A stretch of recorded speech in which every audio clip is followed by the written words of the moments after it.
गर्मी का मौसम था। कुछ दिनों से बहुत ज़ोरों की गर्मी हो रही थी।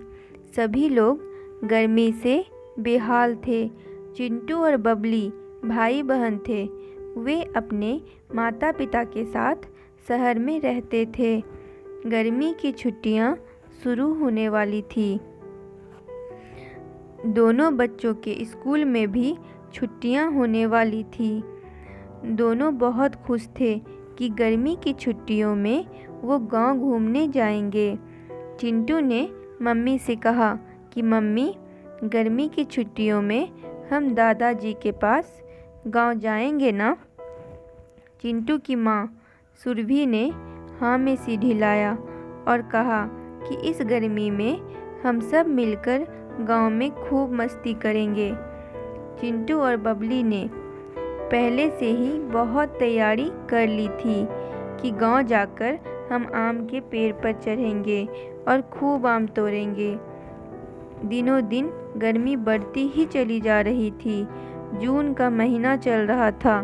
जैसे जैसे गर्मी बढ़ रही थी, बच्चों में गांव जाने की जल्दी भी बढ़ रही थी, क्योंकि उनसे अब शहर की भीषण गर्मी सहन नहीं हो रही थी। बच्चे सोच रहे थे कि गांव जाने से गर्मी से ज़रूर राहत मिलेगी। चिंटू के मम्मी पापा भी गांव जाने के लिए एकदम तैयार थे। अगली सुबह की पहली बस से ही वो गांव के लिए रवाना हो गए। गांव बहुत ही सुंदर था। गांव का नाम रतनपुर था। रतनपुर आते ही बच्चों के चेहरे खुशी से खिल गए। वे अपने दादा दादी से मिलकर बहुत खुश हुए। वे सबसे मिले। उसके बाद सब लोग आराम करने चले गए।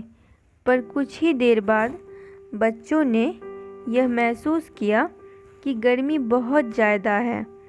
उन्होंने यह सोचा था कि गांव में गर्मी कम होगी, पर ये क्या! यहाँ की गर्मी भी बहुत असहनीय थी। चिंटू और बबली दादाजी के पास गए और दादाजी से पूछने लगे कि ये गर्मी इतनी ज़्यादा क्यों है? क्या हमेशा से जून में इतनी ज़्यादा गर्मी ही होती है? दादाजी दोनों बच्चों की उत्सुकता समझ गए थे। उन्होंने कहा, नहीं बच्चों, पहले हमारे समय में इतनी गर्मी नहीं हुआ करती थी। जब हम बच्चे थे तब मौसम बहुत ही सुहाना होता था। गर्मी होती थी, पर इतनी ज़्यादा नहीं कि सहन ही ना हो। दोनों बच्चे उत्सुकता से पूछ बैठे, तो अब क्यों इतनी गर्मी होती है दादाजी? तो दादाजी ने बताया कि अब पहले जैसे पेड़ पौधे नहीं रहे, जंगल नष्ट हो रहे हैं, प्रदूषण का स्तर बहुत बढ़ गया है, इसलिए तापमान में काफ़ी वृद्धि हो गई है। बच्चों ने फिर पूछ लिया कि प्रदूषण क्या होता है दादाजी? तो दादाजी ने बताया कि बस, कार और स्कूटर के ज़्यादा चलने से उसमें से जो धुआं निकलता है, इसे ही हम प्रदूषण कहते हैं।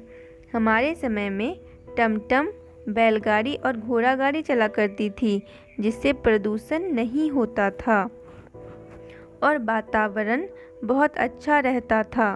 पर आजकल इतनी फैक्ट्रियां हो गई है, जिसके धुएं से हवा जहरीली हो गई है और दूसरी तरफ हमारे वातावरण को संतुलन में रखने वाले पेड़ पौधे नष्ट हो रहे हैं।